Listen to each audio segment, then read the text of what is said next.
किस तरह एक बहुत सुंदर यक्षिणी एक भयंकर राक्षसी बन गई, किस तरह से उसको वो श्राप मिला, किस तरह से उसने पूरे का पूरा वन उजाड़ दिया, कई लोगों को मार दिया, कई ब्राह्मणों की हत्या कर दी और नरभक्षी बन गई। ये सब हम पढ़ेंगे वाल्मीकि रामायण बालकांड के 25वें सर्ग के अंदर। तो बिना किसी देरी करते हुए शुरू करते हैं श्री राम का नाम लेके और हनुमान जी से आगे लेके। जय श्री राम।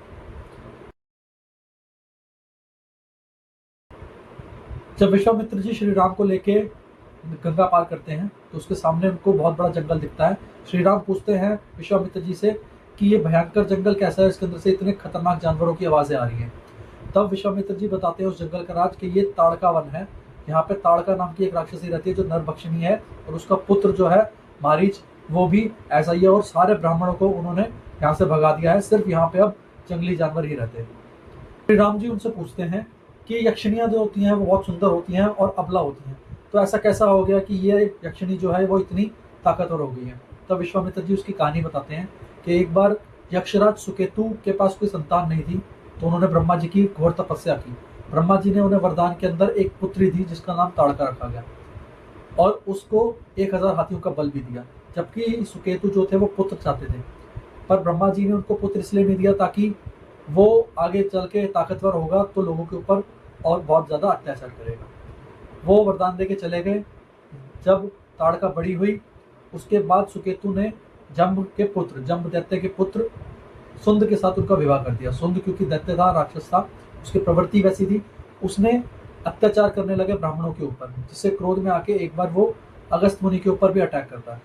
अगस्त मुनि ने क्रोध में आके उसे श्राप दिया जिसकी वजह से वो मर गया। सुंद का ताड़का के साथ एक पुत्र हुआ जिसका नाम था मारीच। मारीच भी बहुत पावरफुल था, बहुत ताकतवर था। अपने पिता की हत्या के बाद वो क्रोध में आके अपनी माँ ताड़का के साथ अगस्त मुनि के ऊपर आक्रमण करता है, जहाँ पे अगस्त मुनि रहते थे।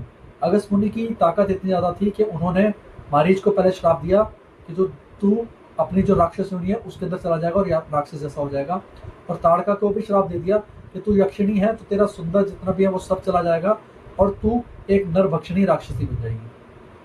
और ये श्राप मिलने के बाद वो दोनों माता और पुत्र बेहोश हो गए। उसके बाद जब वो होश में आए तो उनका गुस्सा और ज्यादा बढ़ गया, तो उन्होंने उस पूरे जंगल को उजाड़ कर दिया। जितने भी वहां पे लोग रहते थे उन सबको मारा, खा गए। वहां से ब्राह्मण जो थे, जो ऋषि मुनि वहां पे थे, वो सारे डर के वहां से भाग गए।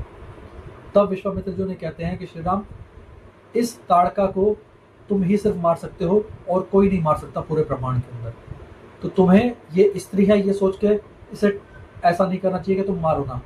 तुम राजा हो, राजा के लिए चारों वर्ण बराबर हैं, और जो भी अधर्म पे चले उसको मारना ये राजा का धर्म है, चाहे वो नर हो चाहे वो स्त्री हो। वहीं पे वो बताते हैं कि शुक्राचार्य की जो माता थी भृगु की पत्नी, वो इंद्र को मारना चाहती थी दुनिया से, तो विष्णु जी ने उसका भी वध किया था।